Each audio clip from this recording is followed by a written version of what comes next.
sommes aujourd'hui jeudi, 4e journée de cette semaine de compétition. Les candidats sont en relâche. La demi-finale a eu lieu hier. On ne saura pas avant demain, juste avant la finale, qui sont les 3 finalistes.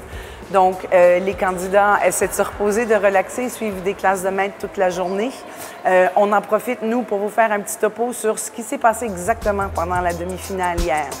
Donc, 2 salles où chaque candidat passait, un à la fois, bien entendu, une première salle de dégustation. Il devait faire une dégustation analytique complète d'un vin rouge, suivi de l'identification de 3 vins blancs, donc sans notes détaillées, simplement identifier ce que c'est, d'où ça vient. Ensuite, on leur sortait un plateau avec des roches. Il fallait dire les 3 vins blancs qui avaient été dégustés, sur quel type de sol ces vignes-là étaient cultivés. On avait du calcaire, du silex et du granit, je crois. Donc, reconnaître la roche et l'associer au vin. Ensuite, une dégustation de 3 produits non-vins. Il y avait apparemment des vins fortifiés, ce qui était clairement une bière. Et la dernière épreuve, un dessert à goûter, un sablé au chocolat et au caramel qu'ils devaient associer à un des produits goûtés avant, un vin fortifié ou la bière, et expliquer leur choix, pourquoi cet accord-là était idéal pour eux. Première salle. Deuxième salle, étape de service, une table de 6 juges qui commandent 2 bouteilles de chardonnay argentin.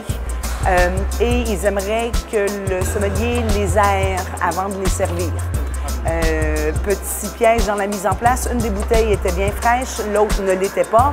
Donc, quand le client veut qu'on lui serve les 2 bouteilles, qu'il veut que les 2 bouteilles soient aérées, donc on imagine au moins un passage en carafe, qu'est-ce qu'on fait quand on n'a pas un vin à la bonne température?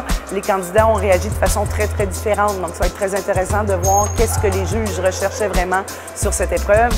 Et puis, ça s'est terminé dans cette salle-là avec une épreuve de vente où on demandait aux candidats qu'ils étaient embauchés par l'Association des vignerons de Géorgie et de les aider à développer un plan pour faire la promotion du vin géorgien, mais du vin de Qvevri spécifiquement, donc le vin qui est fait dans les amphores géorgiennes sur le marché belge. Donc, vraiment intéressant comme épreuve parce qu'on va jouer aussi sur les connaissances de marketing, un côté un peu plus business qui fait partie du travail du sommelier.